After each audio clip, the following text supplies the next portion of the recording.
Well, hello, I'm Nolan Dalla with PointSpreads.ca, also sponsored by Spreads.ca. This is our third edition of Slapshot, a weekly NHL talk show, mostly focusing on the NHL and also sports gambling and hockey betting. I can't tell you how excited I am to have our guest tonight. Is the very first professional handicapper we've had on the show. This was the first call I made because I'm so impressed and respect this man so much. He is a professional bettor, and I mean he puts his money where his mouth is. I've seen the slips. I know what he puts out, and he's extremely talented, very humble, unlike a lot of people in this business. And I'll give you a little bit of his resume. This is Crackman. Bill Krackomberger is originally from New York, and he's a professional sports bettor, as I said. His picks are on Crack Wins, the app called Crack Wins. That's with a K, by the way. We'll put that information up. Crack Wins, the app. He's also has a really great new show called Wisecracks on WSN.com. And he's been on Showtime, ESPN. He's been on Action, The Bleacher Report, many, many other shows. Long-winded introduction, but well deserved. And he's done, by the way, real quick, so much for this industry, and he's a great ambassador and face of the emerging growth of sports gambling. Welcome, finally, Crackman. Oh, thanks for having me, Nolan. Appreciate it. And those things you said are correct. I have made it in sports betting to a level where I can actually kind of be like to consider myself an ambassador. And trying to help people out in the industry means a lot to me. I feel, and I don't think I've ever said this on a show, actually. I feel more like a teacher role a lot of times. So I try to help people with little nuggets of wisdom from the sports betting and the gambling world, because people like to do it a lot. And I just try to let them learn off my 25 plus year playbook of the mistakes and the trials and tribulations I have made along the way to what I am now and what I do now. And what I do now as a business, I'm not a fan of anyone. My only allegiance is to my bankroll, and I hate that really, because I used to be a giant baseball fan. I used to go to the Yankee games and the Met games, and in general, I'm not a fan of anyone no more now. Now it's just about money, and there's no chase to my game, and that's the number one failure for people, no matter whether it be blackjack, craps, poker, or of course sports betting. I don't do that, and I teach that. I teach money management skills. I write articles on so many different things, like skill set wise, what you need to be a professional. 9 out of 10 people that actually try to be a professional gambler and say that's going to be my occupation fail. So there's a lot of things, a lot of missteps, and a lot of things you could do wrong. So I just try to teach people, again, off my things that I have done in my life. Well said, Bill. Now, we're having a discussion on sports gambling, but specifically tonight we're going to talk about the NHL. And for so many people probably watching this show throughout North America, obviously we're a Canadian show. We're based, in Canadian sports, but a lot of Americans watch the show, and certainly with sports coming back on television soon, the big four are all going to be going: baseball, hockey, basketball, and eventually football. Now we're going to talk NHL tonight, and for those who are maybe haven't made many bets on the NHL or are new to this, or just are looking at NHL betting, Bill bets all the sports and has bet NHL, but you said something to me prior to coming on the air, and that's that you've actually never done an NHL betting show before. So welcome to your first time here. Oh yeah, it's really, out of the major sports, NFL, NBA, Major League Baseball, hockey is probably fourth as far as popularity of betting on hockey, betting on sports. I think hockey is probably about fourth. But yet, then again, where I grew up back in New Jersey, we had so many teams back there. Not only the Devils, you had the Islanders, the Rangers, you had the Philadelphia fans are really, really, supporting their hockey there. So I grew up in an area where people love hockey. I mean, every game's sold out. So it goes to show you. I'm glad we're doing it. I've never done a show on hockey at all. So. All right, awesome. Well, this is going to be fun for both of us, and certainly be a learning experience for me. I am curious about something, Bill. Betting the NHL. You talk about the fan bases, especially in Canada and a lot of northern cities, but hey, there's fans in Tampa, Nashville, Dallas, Las Vegas. I mean, cities that you wouldn't think would be hockey beacons have become so. So how come? Or let's talk about the NHL. Is it better or worse than other sports in terms of its handicap ability, if that's a word, or predictability? What do you think? Well, like I said, I know usually I only bet on the NHL in the first few months of the season because I feel as the season goes on, the game gets a little bit tougher. It gets harder to handicap as the season goes on. So, I just started betting professionally on NHL the last couple seasons, three. This is the third season because it's so hard. It was so hard to beat because of the predictability. So I noticed right away the first season when we had our model for it. And I say me and my team and I the beginning of the season was definitely better than the end of the season. We actually won, I think, 8 units after juice, and we pulled up because I seen it going the other way. Yet we still handicapped the sport, and when it was handicapped, I noticed that even after we started really betting after I stopped betting, I mean, we actually would have probably given back the profit from the season. So I'm glad we did pull up. I seen the trend happening. The next season, same thing. Season 2, same. We actually came out on a really big hot streak though on season 2. We were up like 20 some units. We started giving back a little bit. It started falling off a little bit. We wound up winning 15 units. And this season also, I think we're 58 and 49. But however, I bet mostly underdog. So we actually You're talking won. about the end of 2019 and say the first couple of months of 2020. Yes. We were up around 10 and a half units after juice. So we did stop. It looks like to me the beginning of the season was more profitable. So this is a very interesting turn of events here we have coming up. It's almost like we're starting a new season again. And I am of the mindset that, hey, we're going to have a lot of cross sports here. We're going to have, you're going to have, of course, Major League Baseball coming back first, which is very unusual to come back that we're playing baseball first. Then NBA is going to start up. NHL supposedly around the beginning of August, from what I'm hearing, right? August 1st, yeah. August 1st, right? So now, and then we're going to, of course, a month from then, we're going to hopefully have some start of some NFL. So we're going to have, and college football, we're going to have like 4 or 5 different sports, golf mixed in there, UFC, NASCAR even. So now all this stuff that sports books put lines up on, I don't know if they're going to be able to grasp and get the right line on every single sport. It becomes much harder, much more difficult for a bookmaker when they're doing cross sports, when they're handling 1 or 2 more sports. Well, here we're going to be handling 4 or 5. This will be the biggest time of this has never happened in revolutionary times here we're having. This is going to be interesting to see if they can get a grasp on the market. Yeah, that's a great point. And in fact, those who bet sports will think of maybe the best time of year, at least in terms of having multiple opportunities, would be that kind of that window between Halloween and late October, early November into December, where you have the NFL. Baseball's ended, but you still have the beginning of the NBA, the beginning of the NHL, college football, pro football, and then college basketball is starting usually right around December. So, and by the way, for a professional handicapper, boy, you talk about 70, 80-hour weeks. And that doesn't, include watching the games in many cases. You're talking 12-hour days, 7 days a week, all the time. I got to just ask a personal question. This is going to be really taxing to people like you, yeah?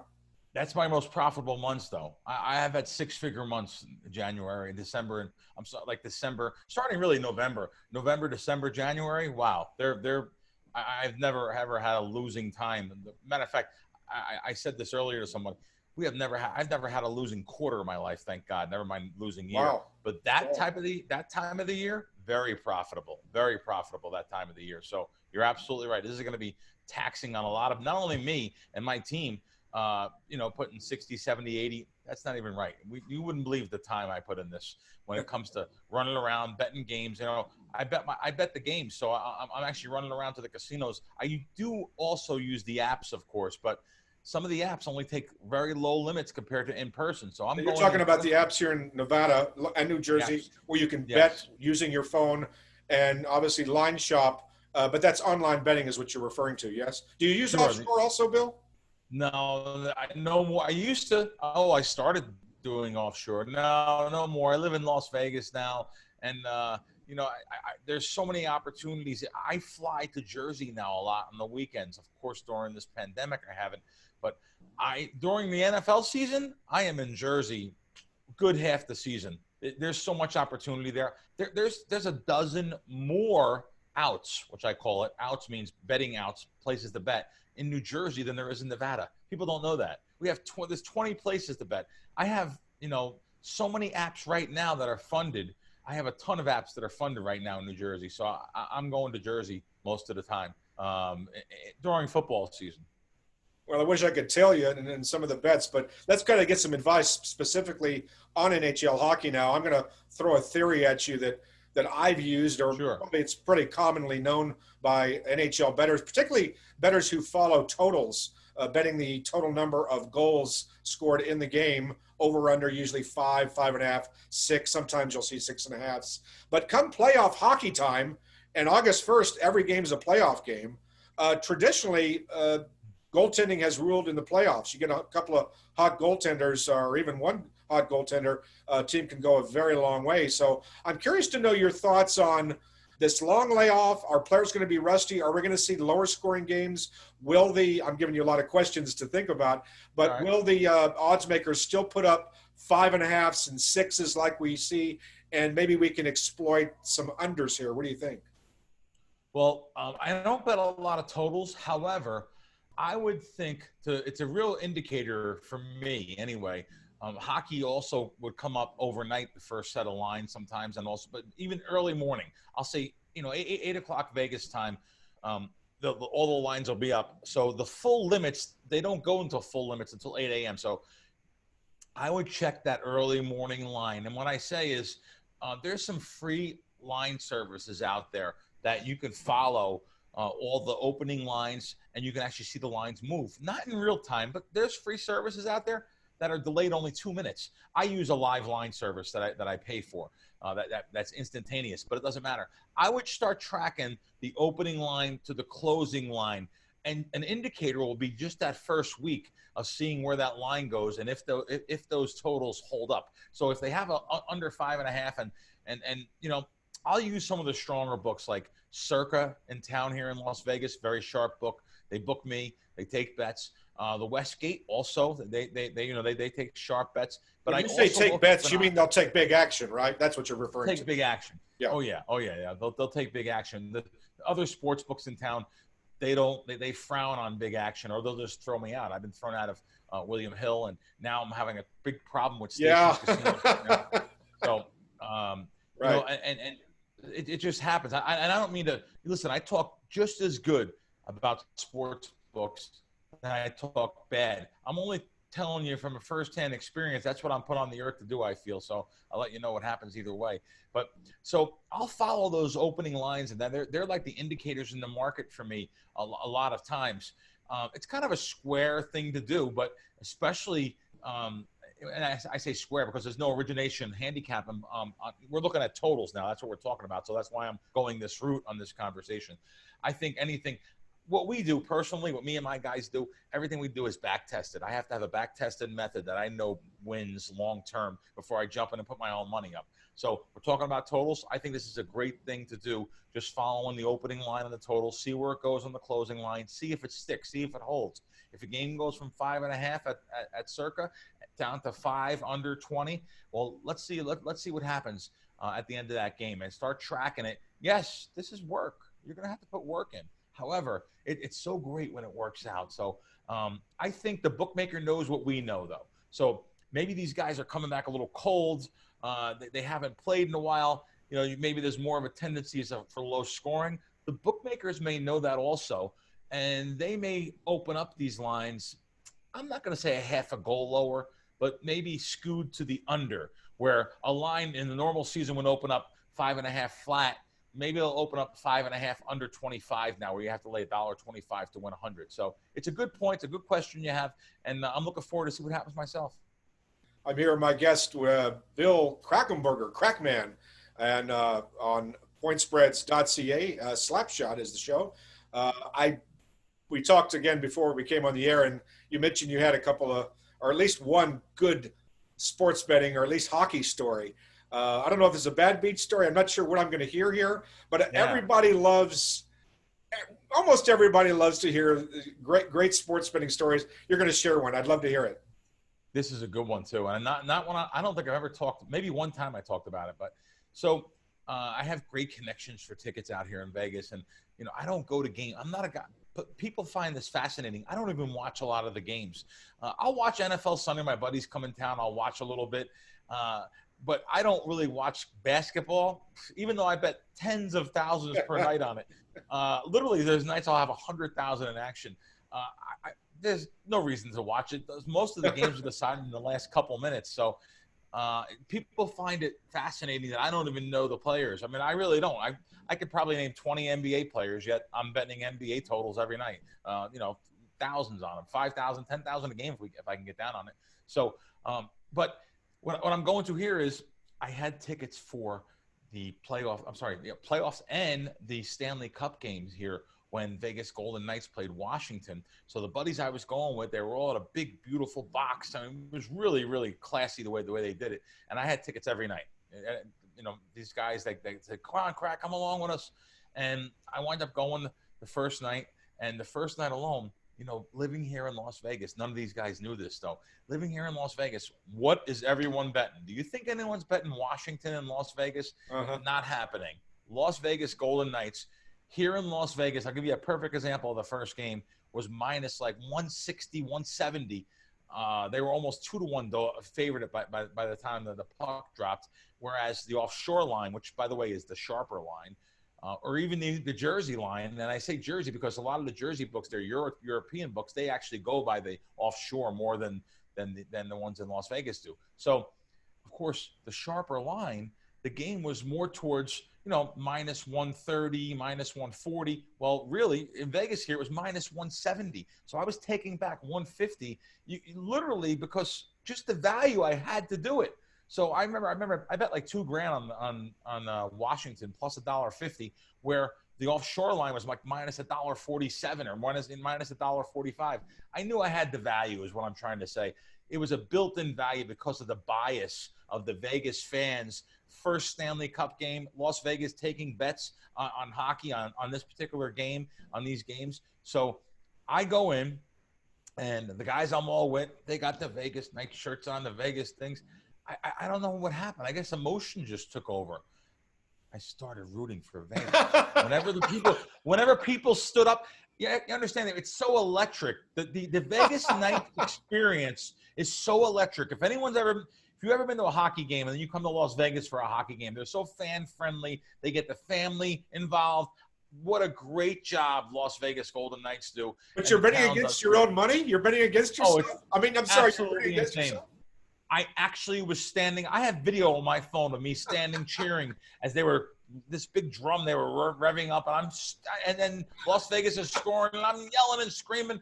But inside, I knew I had Washington, and I actually wound up winning like 3 games that I bet. That I was rooting every game I went. I was rooting for Las Vegas. I had like these towels they have going. I was going crazy with the audience, but yet my money was on Washington. And I hate to say it turned out to be right, but it did. It turned out to be the right side. I actually made some money during that Stanley Cup. But is that amazing? Great. I'm rooting for the other team. I'm sorry, wow.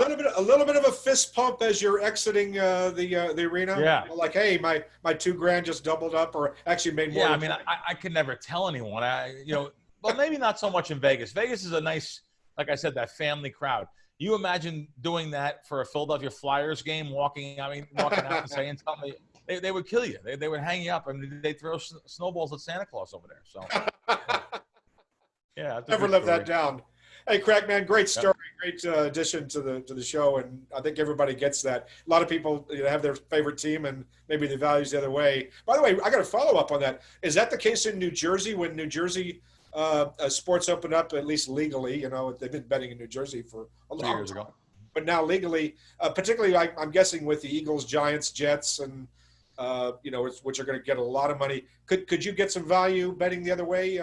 Oh yeah. Oh well. Listen. Back when I grew up, I've been betting sports since I'm in my single digits. I mean, I grew up in a family where I had an old-fashioned Italian mother, Her family were all a bunch of gamblers, really. My dad was old-fashioned Hungarian Irish, really loving family too. I was very close to his family, but they didn't like gambling that much. My grandparents really didn't, especially my grandmother. I had an old-fashioned Irish grandmother. She did not go for gambling. She had some stories back from when they first came over here from Ireland, I remember, and they didn't like gambling. But my father married into it. My mother's family, they were gamblers. And when I was a kid, I was betting sports. I was, going to racetracks when I was 10, 11, 12. My father didn't realize what he was doing was bad. Taking me to the track with him on the weekends and, creating a little compulsive gambler. And that's exactly what happened. I started out as a losing gambler like everyone does. And until someone shook me and showed me the way. But however, yes, you're absolutely right. When you used to bet with local bookmakers over there, they would make the Yankees a 2-1 favorite when they should have been minus 150. So, because they knew that no one's not betting it. Everyone's betting the Yanks. So they would have that regional bias also. The local guys I'm talking about now, not the offshore sports books, the local guys you meet at the local bar or the candy store. Back in New York, you almost can bet when you were a kid at any corner candy store. They used to have literally, I remember someone's grandmother used to come in at nighttime. She used to book the bets out of her bra. She put all the money in her bra and would take the money out. I mean, that's just the way it was. It was just a way of life. It's almost a rite of passage, let's say, for a New Jersey or New York person growing up there. So that's where I broke in. But luckily, I found the right way in life, the right way to win. And I just know it's a fact because I've made my living doing it for 25 plus years. And let's face it, most of the bookmakers do not like me. Yeah. What about series prices? I was going to hold you to this, but I probably shouldn't. There are 8 playoff series when the puck is dropped with the first game on August 1st. This is again our 3rd show. So each time I try to twist the knife a little bit and try to get a pick, or at least somebody, each of our guests to pick, at the very least, maybe teams to watch in each conference, maybe a dark horse that no one's paying attention to. Your option on this, Craigman, you want me to read each series, or would you like to just generally discuss? No, sure, you can read them. Read them. All right, awesome. Yeah. I love it. I mean, man is up for a challenge. You said I could ask you any questions, so here we go. The Pittsburgh Penguins playing the Montreal Canadiens, the bottom seed there. Penguins, obviously a big choice here at spreads.ca. I got to put a little commercial in there. Spreads.ca if you want to bet the Penguins. A lot of history there. Minus 230. Coming back at the Montreal Canadiens, the Habs are 190, I believe. Plus 190, I should say. So we're about a 2-1 favorite for the Penguins. What do you think? And the way I have made my money over time has been on the dogs in NHL. So I'm not going to be laying no 2-1s plus on series, especially. Now, listen, you're talking about 2 teams that are – one team is much better than the other team. The key to betting those dogs is getting the right price, though. So you want to shop around for lines. It's imperative for me to know that I can go bet a place like Circa and I'm taking back $1.80, and I can go to a place like Stations, Will Hill, or maybe even the Coast Boyd casinos, and I go in there and I can take back 2-1. So I know, just me living in Las Vegas, I have a built-in house edge of betting those dogs at those square properties. And when I say square properties, they're billion-dollar properties. Don't get me wrong. But what I'm saying is that there tends to be fans coming in betting on the favorites on these type of games or these type of series. So the value is always going to be on the dogs for all the series that you're going to be talking about for me. And I haven't bet a lot of series prices, but if we're talking about series, you have to have those 3 sports books I just mentioned in your, or better yet, I'm not even going to say, even if you're, let's face it, most people aren't in Las Vegas. They're all around the country, all around the world. So you have to have those square outs in your arsenal of books. You have to have maybe even local guys or whatever, and whoever you're betting with, just know that you could check the Vegas line at one of those free Vegas line places, or you could actually just check. You can go right to one of the offshore sports books that you know is a sharper sports book and compare the line to your local guy, and you'll see which way your local guy is skewing those lines. Yeah, a quick follow-up question to that. We both have done some work, me right here now doing some work for a Canadian company. I'm curious to know, we talk the term offshore. that means, different things to different people. In Canada, the American market is offshore, so to speak. Oh, And wow. obviously, you know what I Wow. mean by that? I mean, and if we live in Las Vegas, we would think Canadian is being offshore, but there's no shore to it really, unless you're talking about over Lake Michigan or Ontario or something. But Sure. I wonder, do you see any bias? So we talked. This is kind of a two-part question, but do you see any bias amongst the Canadian offshore betting sites, such as the one that I'm behind me here, spreads.ca? Is there a bias there towards the Canadian teams? Have you noticed that? I don't play with any of them, but when I say offshore, I used to bet offshore, and when I say offshore, I mean Costa Rica, Sure, Antigua, sure. Curacao, the sports books that are, they're frowned upon here in the United States to be quasi illegal sports books. But that's where all the volume was before this PAPSA was changed, and all the sports betting is now going nationwide. Here we're going to have literally the whole country of the United States eventually will have sports betting. So there is some competition with the offshore now being all these states involved. But the Canadian ones, I really don't know as much. I haven't really ventured into playing with any of the Canadian sports books. But I would think automatically, again, going back to that quote unquote regional bias, if you're in a certain area, of course, that they're going to know that, hey, these people are Canadians. They're going to be betting. They're not betting the American teams. You just have to find, but quickly you will be changed onto a different line set if you're only betting against the Canadian team. So you have to put a couple fakes in there and make sure that you don't get put on a square set of lines. That happens a lot with the offshore world. So Let's keep an eye on that. Maybe a future show coming up as to how some of the Canadian sites, if there's a skew there on the lines toward the Canadian teams. Meaning, if you're watching us in Canada, nothing, against the nationalism or patriotism here, but bet the other sure. way. All right, let's just wrap this up. We got another several series to go through, but just give me some. I know you said generally you like the dogs. The Carolina Hurricanes playing your old team, the New York Rangers. The Rangers are a slight dog, plus 120. 140 is the lay price on the Hurricanes. Any opinion on that series? That's the kind of game I'll go for. Those small little dogs have been very successful to me. And now, of course, these particular series I did not bet yet or anything, so I really don't have a grasp on what I'm going to be playing. But that's the type of series. Those little plus 120s, plus 130s, those type of games or series are more of the ones that have been very successful to me. They're the ones, the reason why I'm ahead for the seasons. Yeah. If there was ever any such thing as a coin flip, you can't really have a coin flip when there's juice involved, but the Islanders minus 115, a very slight favorite against the Florida Panthers at minus 105 is obviously 20. That's a coin toss. Yeah. Yep. There's a perfect coin flip situation, but there's no plus price. Is that just a series that you avoid? No, not really. It depends. It depends if we actually come up with a side on that we like. Then I'll start searching it. And I will play. By the way, I will play those minus 115s too. I tend not to lay over $1.40 on anything really. That includes baseball and money lines. Very rarely where I do that. My key to success is, again, taking those little dogs or those little favorites. So like you're saying, they're minus $1.15. Yeah. But nothing particular on that one. No. Love that advice. Toronto Maple Leafs get a lot of love. That's the team obviously in Ontario. A lot of people that I've talked to in the NHL think that's a dark horse team. They always disappoint. We're upset by the just I wouldn't get into the Toronto Maple Leafs history, but they're playing the Columbus Blue Jackets, who pulled off a bit of a surprise in last year's playoffs. Big favorites here, the Toronto Maple Leafs laying minus 160. Columbus Blue Jackets coming back at plus 140. Sounds like the Blue Jackets are maybe in your interest list. Yeah, but then again, I'd have to see where that line goes. But Toronto seems. Well, I'm sorry. Like What do you mean by where it goes? I'd like to hear more on that. Okay, so is Toronto's minus 160 right now? 160. That's what you said, correct, Nolan? Yep. Okay, so I want to know if that line goes to that. If there is some underdog money on Columbus, does that line close? Because right now, here we are, a couple weeks ahead of time.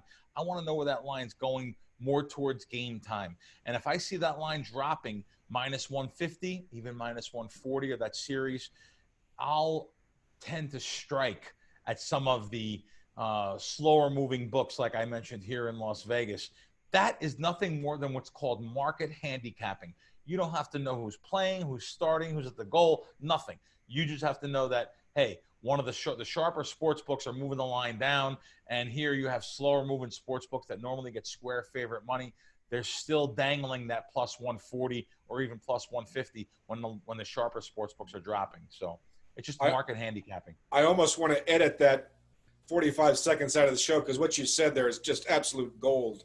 And whatever you've done watching the last 25 minutes here, that what you said is just absolutely huge, especially if you have access to multiple sports books. I'm going to leave it right there because everybody that insider understands exactly what you're talking about.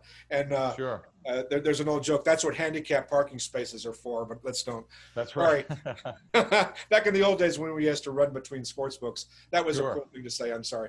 The Edmonton Oilers are playing against the very much of a long shot Chicago Blackhawks. The Edmonton Oilers -1, it looks like about 160. Blackhawks plus 140.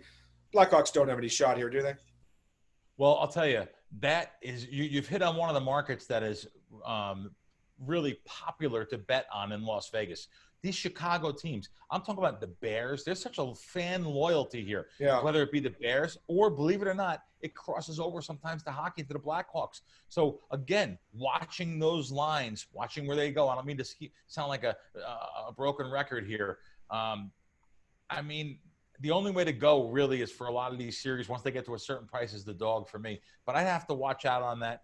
And like I said, there is that Regency bias is towards Chicago and New York teams here in Nevada. Also, like LA Dodgers, they get bet on a lot. So you have to know what teams get bet on, what team already know. Even the bookmakers, they actually will add 10 cents to a line that they know people are it's like the implied odds in poker. You know what's going to happen down the road. So you actually will start adding money to the pot. If you want to come in and you want to bet these LA teams, the Chicago teams, the New York teams, you're going to have to pay a premium on them. Right. Nashville Predators, slight favorites, I guess, over the Arizona Coyotes. Well, it's about 135 now. I'm seeing Nashville. That's maybe an undervalued team in my view, based on, the history and the experience of Nashville, which is clearly superior to Arizona. But what do you think? Cool. Nashville's minus $1.35, you said? Uh-huh. And you're looking at just one set of lines. And does this involve the spreads.ca? Is that what it is? Yes. Okay. So you're looking at that. But this translates into game ones. I mean, people may want to bet, game one. And I'll just do the series prices right now because we're dropping the puck on August 1st. And some players could be out with COVID, injuries or what have you. So, yes. Yeah. Yes. And that goes for all these sports, by the way. You really have to let me give you one of the real key secrets here. And I'm all over the place a lot of times, but little things you say spawn things on me here. Very key is to follow the social media of these hockey teams. And I don't only mean the players, not only the coaches, but anybody. Try to find out who the trainers are. Try to find out who the people are that are involved in the organization. Just follow the social media because I'll tell you, it's amazing the nuggets of wisdom you pick up. I have a guy that works for me full-time. That's all he does is read. Years ago, would be reading newspapers or articles back when the internet first came out on the schools or whatever, or the teams or that local newspaper, let's say. Now it's actually social media. It's the social media of the players, the coaches, the people involved, the trainers. You could pick up so many nuggets of wisdom just following who's going to play, who's not playing. Maybe this person doesn't feel good for the night. Little things like that can translate to money in your pocket. Very good. The Vancouver Canucks, everybody that I've talked to, now I talked to a lot of people from Vancouver, but they're high on this young team. Some people say they could get hot in the West, playing a Minnesota Wild. Vancouver's about a 130 favorite, coming back at plus 110 on the Wild. Boy, this looks like I wish it was a little higher on the Wild, maybe 120, 125, and I could chomp at that hook and take the contrarian side here, but I'm not sure 110 is quite enough to tempt me. But, hey, you can make a lot of money with cashing 110. But I want to know something, too. You know more than me about this. You just said they have so Vancouver has a young, fresh team and maybe a little bit hungrier there, and they'll want to get involved a little more, So you have to you really have to just pay attention again to what I said with the line where it's going there. But then again, Minnesota as a dog, they take their hockey very serious up there. I know some people that live up there. So again, just follow those lines and see where it's going. Our last one is rightfully a all-Canadian series. Now, these games are going to be played in what are called hub cities, Toronto and Edmonton. So we have the Calgary Flames and Winnipeg Jets. This is essentially a toss-up series. Calgary's slightly favored, about 115, coming back over the Winnipeg Jets, who, by the way, are a fun team to watch. If that team gets any kind of hot and some good goaltending, I like the Jets as just a team that stays under the radar, a small market team. They don't get maybe the press a lot of the other Canadian squads do. But I'm throwing in my editorial here. Any opinion on the Flames Jets? I have a friend that lives in Winnipeg. Winnipeg Mike. That's his nickname. He tells me the weather up there in the winter. I love calling him just for the weather to hear these reports he gives me. But they are you say that about Winnipeg, but yet he tells me that they have a good fan base. So they are strong into their little town of Mike owns a bunch of pizza places in Winnipeg, and it's a busier night for him when Winnipeg is playing those home games. So again, interested to see. This is a battle of Canada too. They start right up. I'm sure these games have during the normal season have awesome crowds. Situationally, I know what we have going on here is not ideal, but again, interested to see where that line goes. And I may be rooting for those Jets after all. Well, we went over. I said 30-minute show, and I knew we'd go over a little bit. I don't think anybody minds. Anybody that's watching us now is certainly not minded watching and hearing the wisdom of Bill Krockenberger on our show. So, Bill, thank you for joining us. I would love to go longer, and I would love to have you back on our show. Maybe anytime. I think you know a few things about football, baseball, and basketball. Maybe we get you back on. Anytime. Look forward to it, and I look forward to following you on Twitter. And I also am on Twitter. I'm almost addicted to it right now because there's not a lot of things to do. But I will be slowly getting off Twitter once the season starts here. I have to bet things that I can make money with, and Twitter is really not one of them. A shout out though to you, Bill. How can people either reach you or follow you? What's the best way to keep up with what's going on in your world? Sure. At Bill Crackman on Twitter.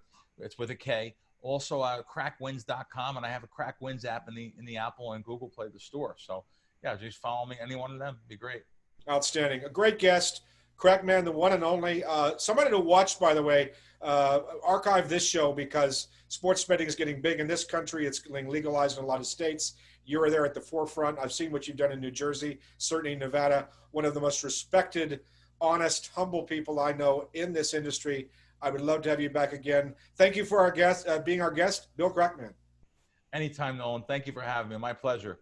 And I'm Nolan Dalla for PointsSpreads.ca, sponsored also by Spreads.ca. This is Slapshot, our third show, and this was a good one. At least I hope you enjoyed it as much as I do. I learned a lot. Now let's go out and make some bets and make some money. Thanks very much. We'll see you next week. Cool. That was great. Thank you. Sure was.